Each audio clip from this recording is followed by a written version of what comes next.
आनंद अखंड अपारे।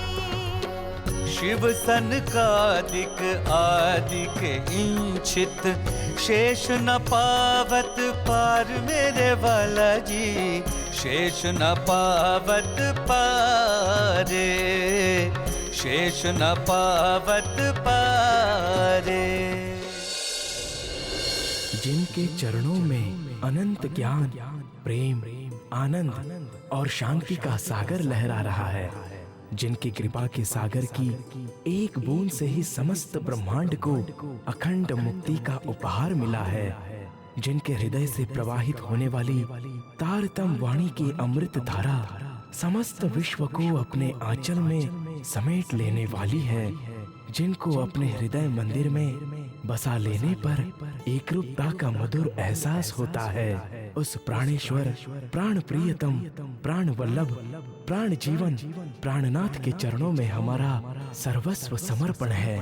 हमारी अंतरात्मा की यही पुकार है, बस तू ही तू है, तू ही तू है, तू ही तू है।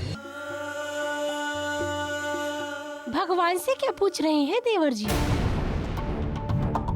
हमसे पूछिए कि आपके गुरु आपसे क्यों नहीं मिलते? अरे वो तो आप पर धन चुराने का शक करते हैं। नहीं भाभी जी, ऐसा नहीं हो सकता। पूरी दुनिया मुझ पर शक कर सकती है, किंतु मेरे सद्गुरु महाराज कदापि नहीं। वाह, अभी भी मोह नहीं छूटा अपने गुरु का। लेकिन सत्य तो यही है कि आपके वही सद्गुरु महाराज आप पर खेता भाई की संपत्ति चुराने का शक करते हैं। तभी तो उन्होंने आपके प्रणाम का उत्तर तक नहीं दिया। आपकी ओर देखना तो दूर की बात है, उन्हें गुरु के लिए लाठी उठाई थी ना तुमने अपने भाई पर। कहाँ गए तुम्हारे सद्गुरु? कहाँ गए गांजी भाई? आज यदि तुम्हारे वही भैया नहीं होते जिन पर तुमने लाठी उठाई थी, तो कौन तुम्हें भोजन कराता? कहाँ सिर छिपाते? मैं तो कहती हूँ अभी भी समय है। अपने और परायों के बीच का भेद समझ लो और अपने परिवार में मन रमाओ। ये गुरु और उनका पंथ काम नहीं आएगा। काम तो अपने ही आएंगे। मेरी मानो तो ये गुरु के विरह का गीत गाना छोड़कर कमाई करो। आखिर कब तक अपने भाई के घर की मुफ्त की रोटी तोड़ोगे?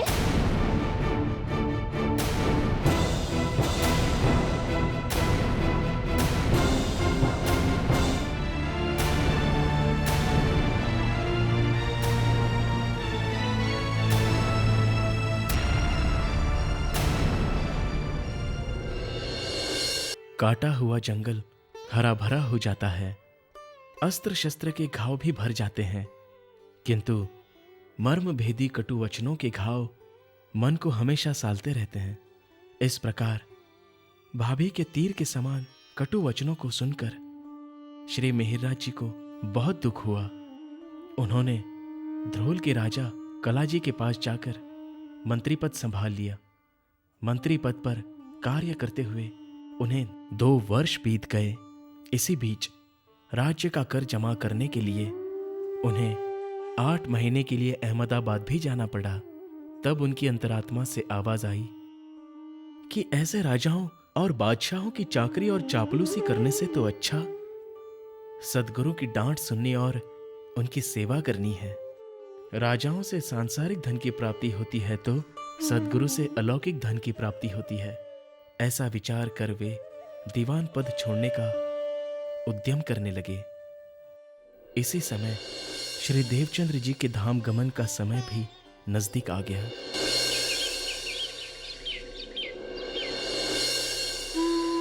इनकी नाड़ी स्थिर है, मैं औषधि दे रहा हूं। हर 2 घंटे में इन्हें औषधि देते रहना। भगवान की कृपा रही तो ये जल्द ही स्वस्थ हो जाएंगे। ये लो दवाई। औषधि देने से अच्छा है आप लोग मिहिरराज को यहाँ बुला दें।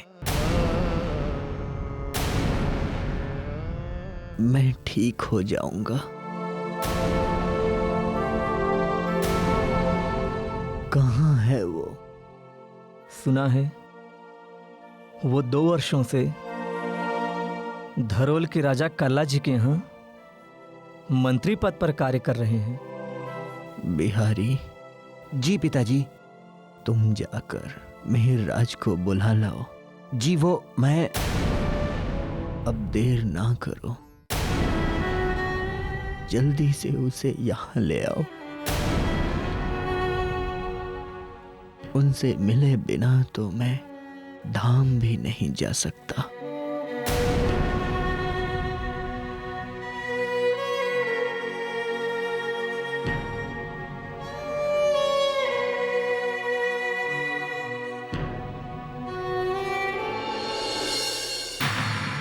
कुछ भी कहो बिहारी जी, किंतु इस समय आपके पिताजी का मिहिर जी से मिलना कुछ ठीक नहीं लग रहा है। हाँ बिहारी जी, कहीं ऐसा न हो कि आपके पिताजी मिहिर राज को बुलाकर अपनी गद्दी सौंप दे और आप अपना अधिकार ही खो दें। हाँ बिहारी भाई, मुझे भी ऐसा लगता है कि सद्गुरु महाराज मिहिर राज को अपना उत्तराधिकारी बनाना चाहते हैं। किंतु उनका पुत्र होने के नाते यह अधिकार तो आपका है। आखिर क्या कमी है आप में? बात तो सही है, किंतु मैं पिताजी की आज्ञा को कैसे टाल सकता हूँ? मुझे तो मजबूरन मिहिर राज को बुलाकर लाना ही पड़ेगा। इसका उपाय भी है मेरे पास बिहारीवर। यदि आप चाहें तो सांप भी मर जाएगा और लाठी भी नहीं टूटेगी। फिर देर किस बात की है श्याम भाई? जल्दी बताइए, क्या उपाय है? आप मिहिर राज को बुलाने धरोल जाइए, किंतु वहां जाकर ऐसे चाल चलिए कि मिहिर राज खुद ही मना कर दे यहाँ आने से। इससे सद्गुरु महाराज की आज्ञा का पालन भी हो जाएगा और मिहिर राज नाम का कांटा सदा के लिए आपके रास्ते से निकल जाएगा।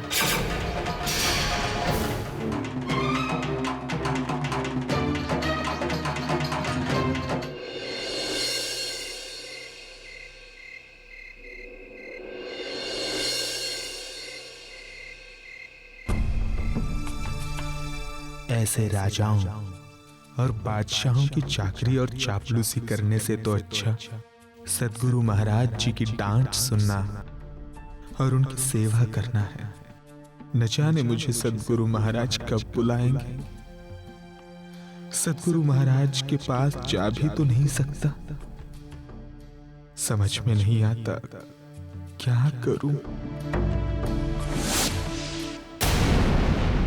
करना क्या है ये सोच विचार छोड़ो और इन राजाओं की चाकरी भी, और पहुंच जाओ अपने सद्गुरु जी के चरणों में। वहीं तुम्हें आत्मसंतुष्टि और शांति मिलेगी। जाना तो चाहता हूं, किंतु फिर से कहीं सद्गुरु महाराज ने मिलने से मना कर दिया तो मैं ऐसी पीड़ा फिर से सहन नहीं कर पाऊंगा। मन में आशा रखो और निराशा को दूर करो। अरे ये तो सोचो कि तुम्हारा जीवन इन राजाओं की चाकरी के लिए नहीं है, बल्कि समस्त आत्माओं की जागनी के लिए है।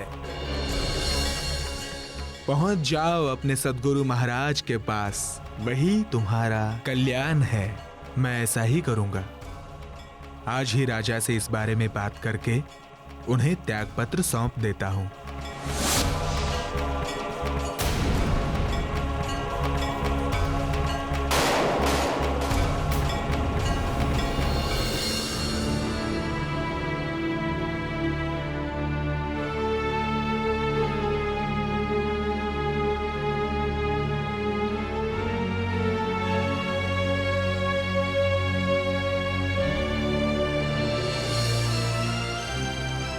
मंत्री महोदय जी, आपसे कोई मिलने के लिए बिहारी जी आए हैं। बिहारी जी? उन्हें आदर पूर्वक अंदर लाया जाए। जी महोदय जी।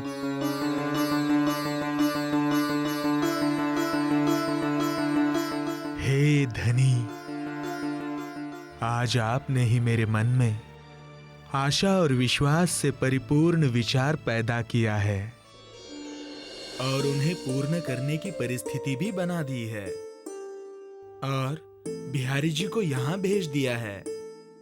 लगता है सद्गुरु महाराज का बुलावा आ गया है। मैं किन शब्दों में आपकी कृपा का बखान करूं? मैं आज धन्य हो गया मैं आज। प्रणाम मेहरराज जी। बिहारी जी। मेहरराज जी।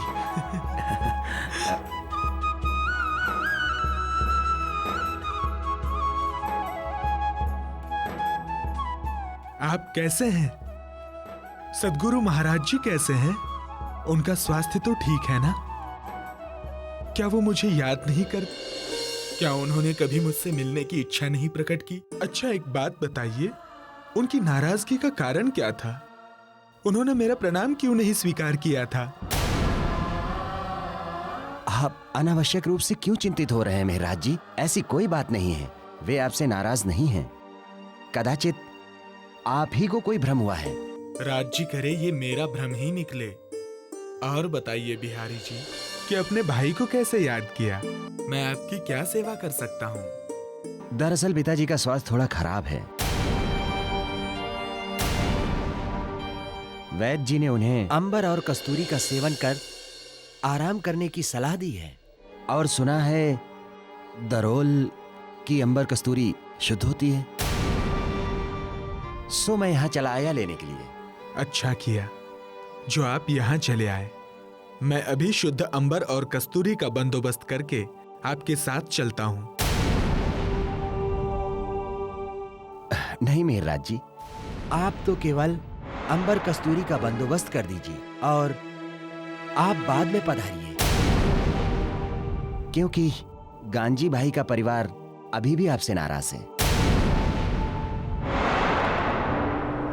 और पिताजी नहीं चाहते आप वहां आकर उनके परिवार को और दुखी करें। आशा है कि आप मेरी बात को समझ चुके होंगे। हाँ, समझ गया। किंतु ऐसा कब तक चलेगा? कब तक मैं अपने सद्गुरु महाराज से दूर रहूंगा? पिताजी को स्वस्थ हो जाने दीजिए, फिर मौका देखकर मैं और पिताजी दोनों गांजी भाई के परिवार को समझाएंगे। और अब विलंब ना करें, जल्दी ही अंबर कस्तूरी मुझे दिलवा दें। बिहारी जी आप बैठिए, मैं अभी अंबर और कस्तूरी की व्यवस्था करता हूँ। ठीक है।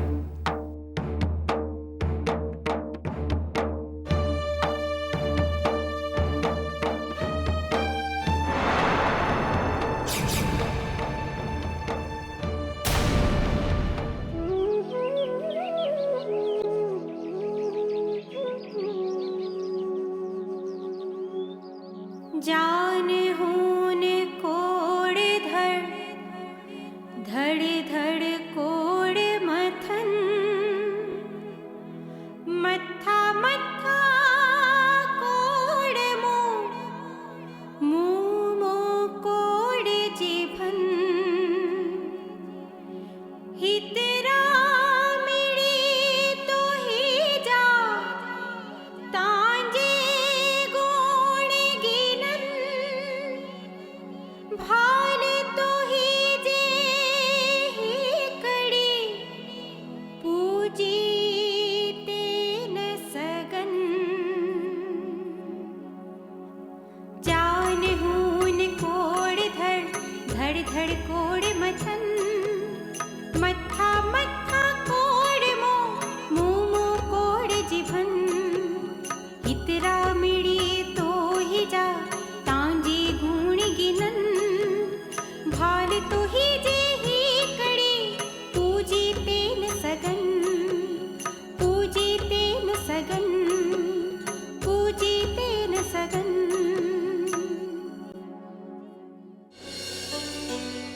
ये भजन जो तुमने अभी गाया, इसका अर्थ जानती हो? इसका अर्थ है, यदि हमारे करोड़ों धड़ हों और एक एक धड़ में करोड़ों सर हों और एक एक सर में करोड़ों मुख हो और एक एक मुख में करोड़ों जिह्वा हो और उनसे हम आपके गुणों को गिनने लगे तब भी हे सद्गुरु महाराज, आपकी एक कृपा का भी वर्णन नहीं हो सकता। इस भजन का महत्व तब और बढ़ जाता था जब मिहिरराज इसे सुनाते थे।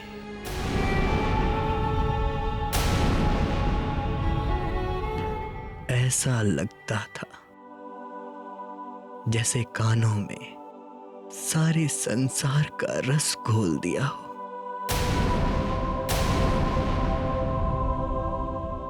बिहारी, मिहिरराज नहीं आए? क्या हुआ? तुम कुछ उत्तर क्यों नहीं देते? कहाँ है मिहिरराज?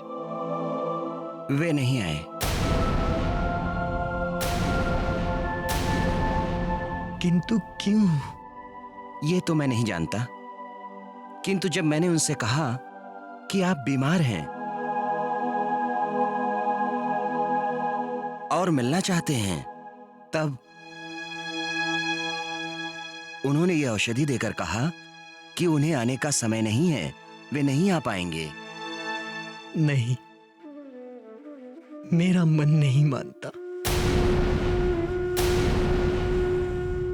अवश्य ही तुमने उन्हें ठीक से नहीं बताया होगा। तुम एक बार वहां पुनः जाओ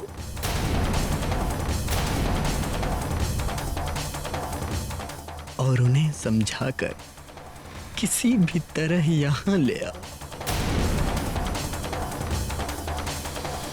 मेरी आंखें उन्हें देखने के लिए तरस रही हैं।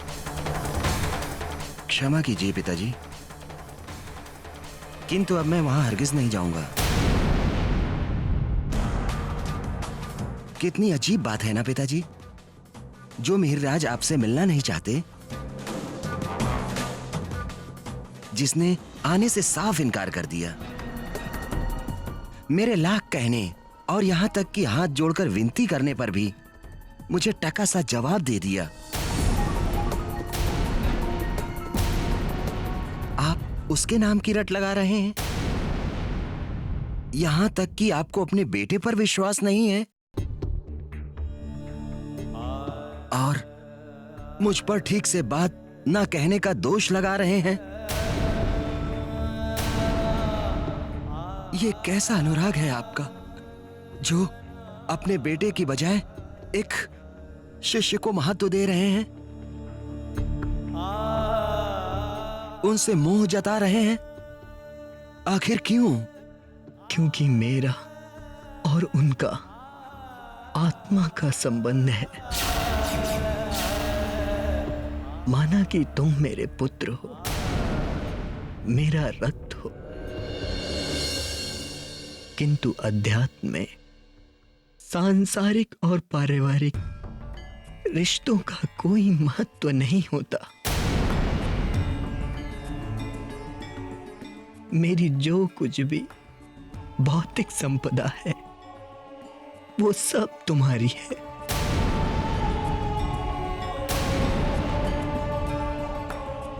किंतु मेरी आध्यात्मिक संपदा पर केवल मिहिरराज का अधिकार है।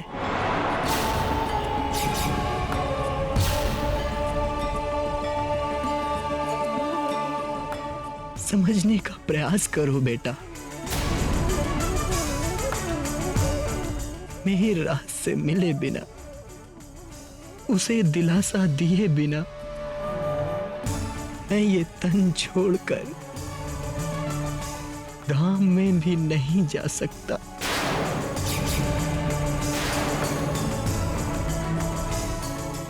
क्योंकि धाम के दरवाजे पर उनकी आत्मा इंद्रावती खड़ी रो रही है।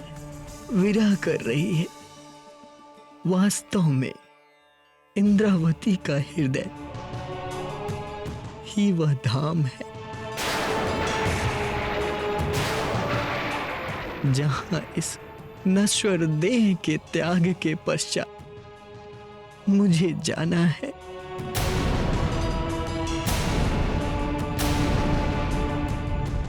जाओ बेटा, किसी भी तरह उन्हें यहां ले आओ। क्या ऐसा कोई भी नहीं है जो मेरे मिहिरराज को बुला कर ले आ सके? हे राज जी, ये जो कुछ भी हो रहा है उसका कारण मैं ही हूँ। यदि मैं राजा से मिहिरराज की शिकायत नहीं करती और इन्हें मिहिरराज से बात करने से नहीं रोकती तो आज इनकी ये हालत ना होती। अब मुझे ही कुछ करना होगा। मैं मिहिरराज को बुला कर लाऊंगी।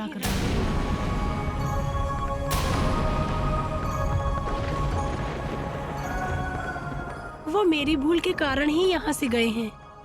अब मैं ही उन्हें लेकर आऊंगी। आप सब लोग प्रतीक्षा करें। प्रणाम।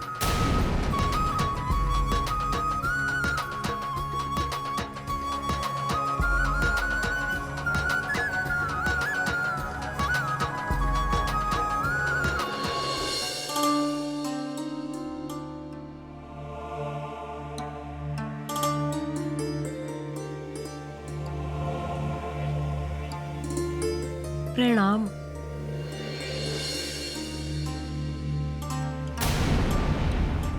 प्रणाम। आप यहाँ? हाँ, अपनी भूल का पश्चाताप करने आई हूँ मिहिरराज जी। कैसी भूल? आपकी ईमानदारी पर संदेह करने की भूल, राजा से आपकी झूठी शिकायत करने की भूल, और सबसे बड़ी भूल आपको आपके सद्गुरु से दूर करने की भूल। मेरे इसी अपराध के कारण तो नहीं आ रहे ना तुम, सद्गुरु महाराज के इतने बुलाने पर भी। तो लो, मैं तुमसे माफी मांगती हूँ। अब तो चलोगी? ये आप क्या कह रही हैं? मेरी समझ में तो कुछ नहीं आ रहा। सद्गुरु महाराज ने कब बुलाया मुझे? तो क्या तुम्हें बिहारी जी ने कुछ नहीं बताया कि तुम्हारे सद्गुरु महाराज का स्वास्थ्य बहुत खराब है और वे बार बार तुम्हें याद कर रहे हैं? तुमसे मिले बिना वो धाम भी नहीं जा सकते, ऐसा कह रहे हैं। कितने निष्ठुर हो गए हो तुम मिहिरराज।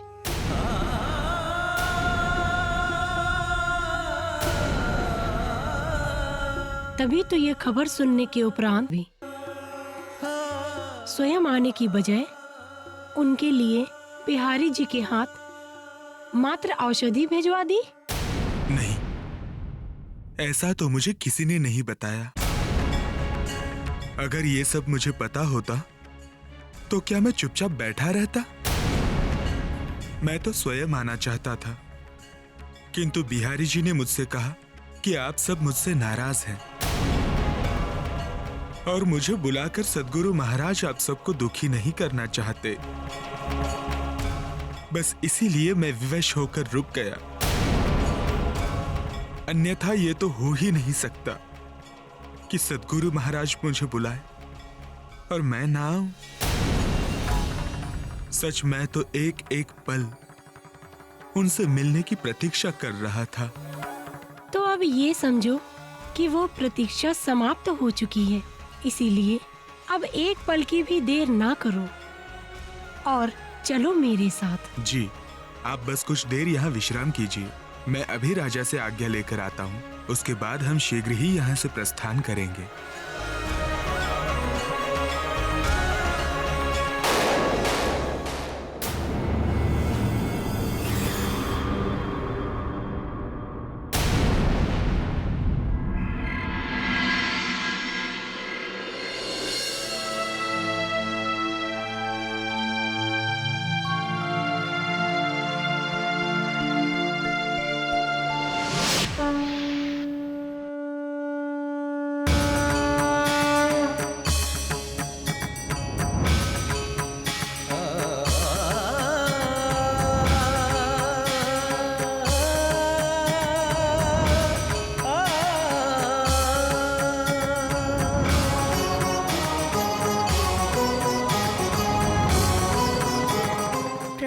स्वामी जी।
मेरे बाद जागने का कार्य तुम्हें ही पूर्ण करना है। खास तौर पर शकुंडल और सकुमार नाम की दो आत्माओं को तुम्हें खोजना है। ऐसा नहीं हो सकता बालबाई। मेरा उनसे ना मिलने देना अनुचित है। उचित अनुचित मैं नहीं जानती। मैं तो बस इतना जानती हूँ कि यदि आप उनसे मिले तो अगले ही पल मैं कुएं में कूदकर अपनी जान दे दूंगी।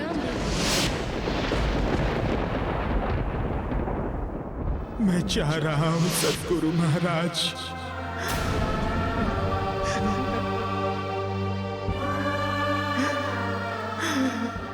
अपने मन पर एक बोझ लेकर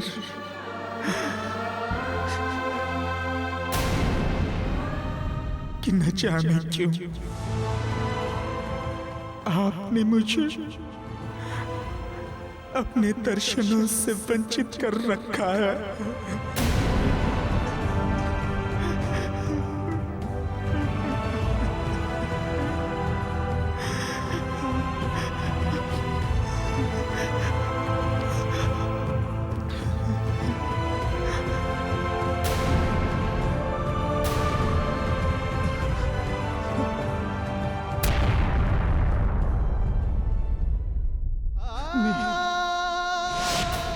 मिहिराज मिहिराज मिहिराज मिहिराज मिहिराज मिहिराज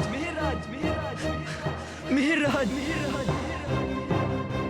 मिहिराज मिहिराज मिहिराज। पिताजी, पिताजी उठिए, क्या हुआ?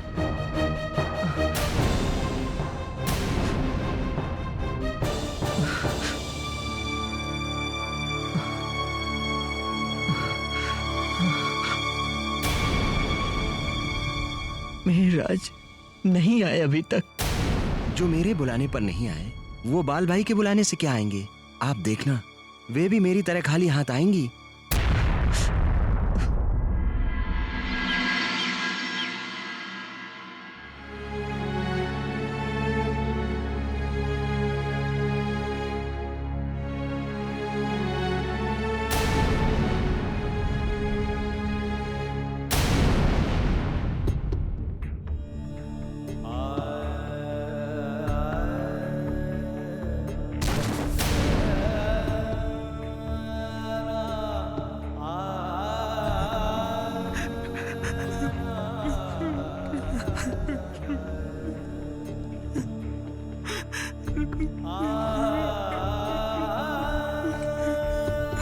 मिहिर,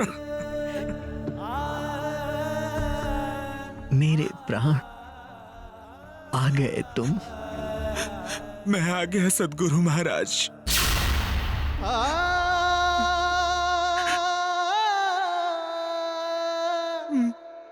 मैं आ गया।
को देखकर मुझे बहुत खुशी हुई। मेरे सारे कष्ट मिट गए। कई वर्षों की जुदाई की पीड़ा एक ही पल में शांत हो गई।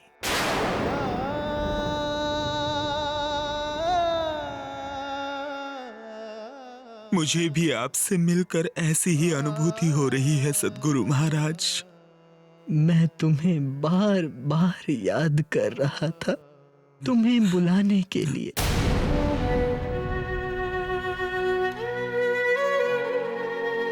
मैंने कई बार सुंदर साथ को भेजा। मैं भी आपसे मिलने के लिए पल पल तड़प रहा था।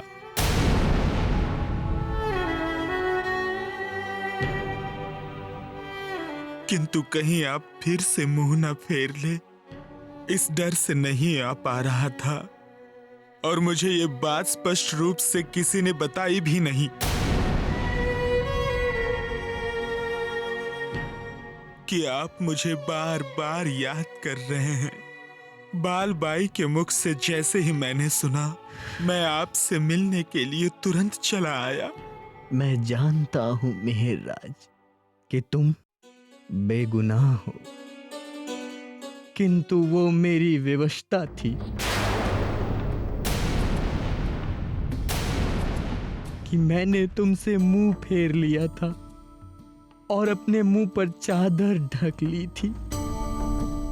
अब अच्छा हुआ कि तुम आ गए।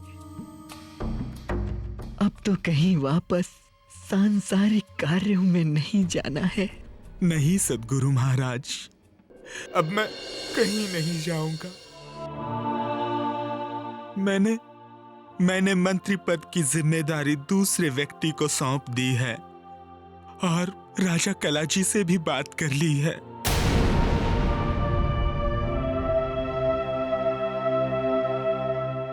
ये तो तुमने बहुत अच्छा किया। अब सुनो, मैंने तुम्हें विशेष रूप से इसलिए बुलाया है कि मेरे बाद अक्षरातीत पर ब्रह्म तुम्हारे तन में विराजमान होकर लीला करने वाले हैं। अतः जागनी कार्य का संपूर्ण उत्तरदायित्व मैं तुम्हें सौंपता हूं।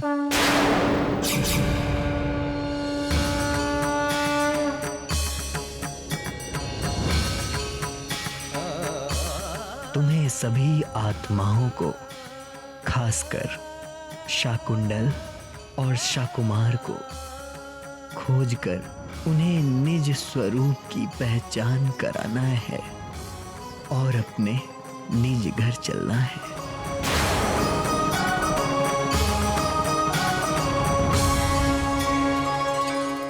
जैसी आपकी आज्ञा सद्गुरु महाराज। अब मैं अपना सारा जीवन आपकी आज्ञा के अनुसार बिताऊंगा और समस्त सुंदर साथ को जगाने का पूरा प्रयास करूंगा। अजबाई, जी स्वामी जी। एक भोजन की थाली लेकर आओ। जी स्वामी जी, लाई।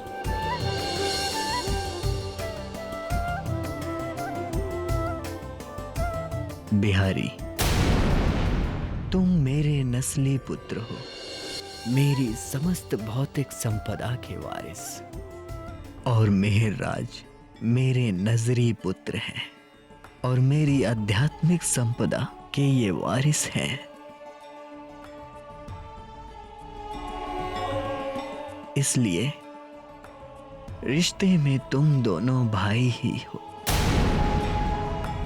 इसलिए मैं ये चाहता हूं कि आज तुम दोनों मेरे सामने बैठकर एक ही थाली में भोजन करो।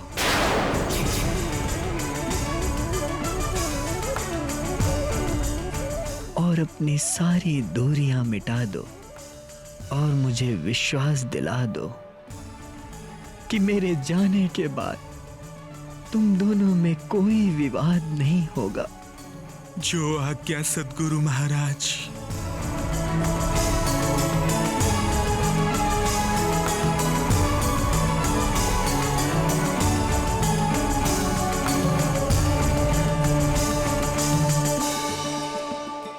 बाकी सब आज्ञा सर आंखों पर, किंतु इनके साथ भोजन मैं नहीं कर सकता।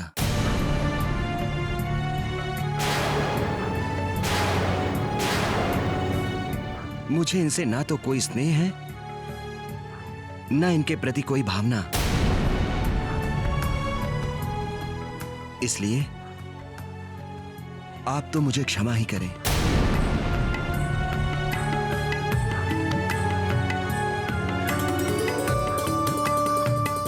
जिस व्यक्ति के लिए तुम्हारे पिता भाव रखते हो, उस व्यक्ति से तुम भावना रहित कैसे रह सकते हो बेटा? समझने का प्रयास करो। मैं कोई तुम्हारा शत्रु नहीं, पिता हूं, तुम्हारे भले के लिए ही कहता हूं। मन से इस तरह की द्वेष की भावना का त्याग करो और मेहरराज के प्रति सद्भाव पैदा करो। तुम्हारा कल्याण होगा। खा लो बेटा, मेरी खुशी के लिए खा लो साथ में।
प्रणाम।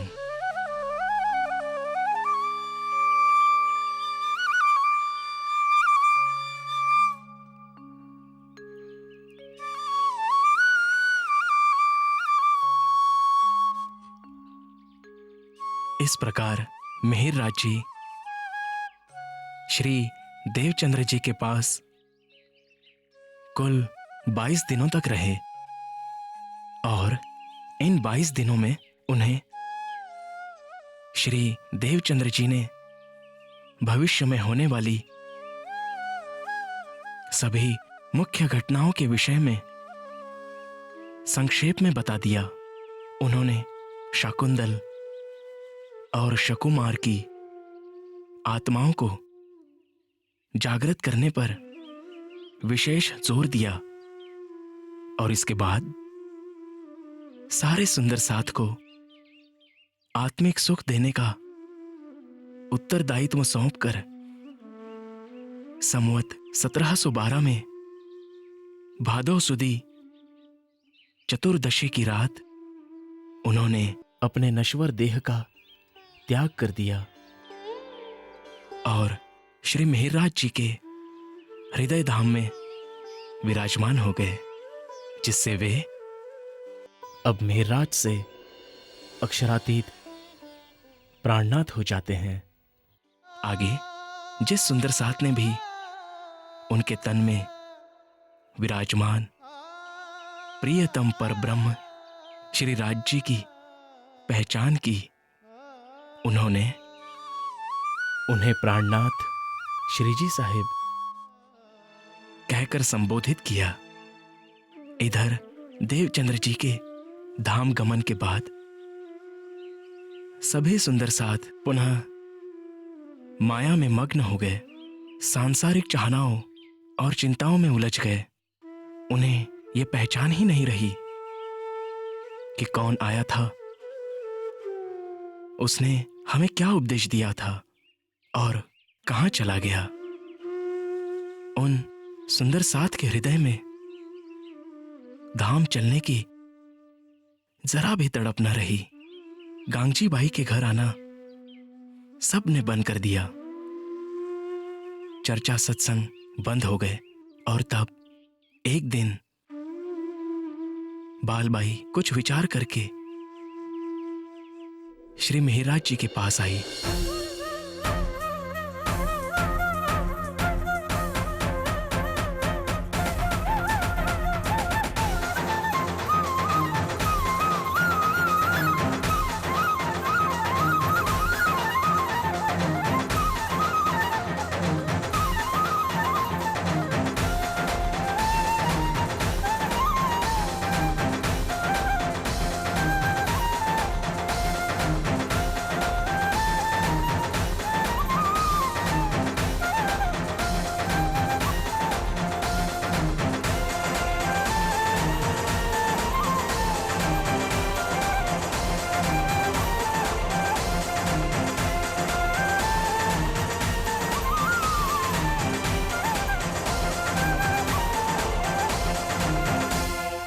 प्रणाम माताजी। प्रणाम। कहिए, हम आपकी क्या सेवा कर सकते हैं? आज मैं तुमसे एक बहुत ही महत्वपूर्ण विषय पर चर्चा करने आई हूँ। हमारे सतगुरु जी के धाम गमन के बाद गांगजी भाई का घर सूना हो गया है। अब वहाँ कोई सुंदर साथ नहीं आता। सभी अपने अपने कार्यों में मगन हो गए हैं। ऐसा लगता है कि किसी को धर्म की चर्चा, सत्संग में कोई रुचि नहीं है। समझ में नहीं आता कि ऐसी स्थिति में जागनी कार्य कैसे होगा। आप सत्य कह रही हैं। इस स्थिति में सुधार के लिए हमें कुछ न कुछ अवश्य करना होगा। आपके दिल में कोई विचार हो तो बताइए। मेरा विचार है कि सद्गुरु की ऐसी महान गादी खाली नहीं रहनी चाहिए, क्योंकि दुनिया के हर छोटे बड़े संतों, महापुरुषों की गादी भी बड़े धूमधाम से प्रतिष्ठित की जाती है। तो हमारे निजानंद स्वामी जी की गादी क्यों खाली रहे? इनकी महिमा तो सर्वोपरि है। उस पर यदि हम किसी को प्रतिष्ठित कर देंगे तो सुंदर साथ पुनः आना शुरू कर देंगे और फिर से सत्संग चर्चा शुरू हो जाएगी। मैं आपके विचार से पूर्णतः सहमत हूँ। किंतु अब प्रश्न ये है कि इतनी महिमामयी गद्दी पर किसे बैठा है? कौन उस पर बैठने की पात्रता रखता है? लोक रीति और राधा वल्लभी मार्ग की परंपरा के अनुसार देखा जाए तो पिताजी की गादी पर पुत्र का ही अधिकार होता है। इसीलिए मेरे विचार से सद्गुरु की गादी पर बिहारी जी को बिठाया जाना चाहिए। आपकी क्या राय है?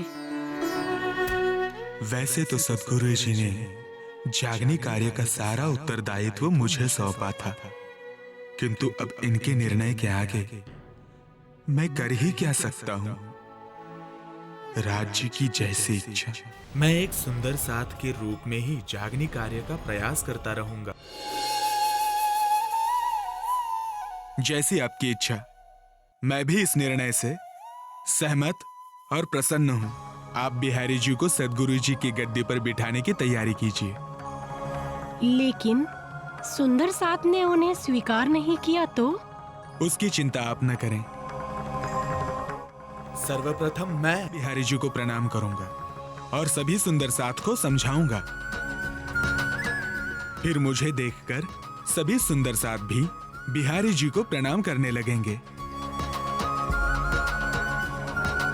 सुंदर साथ के जागने कार्य और आत्मिक सुख के लिए मैं कुछ भी कर सकता हूँ। ये ठीक रहेगा। अच्छा, अब मैं चलती हूँ और बिहारी जी के गादी अभिषेक की तैयारी करती हूँ।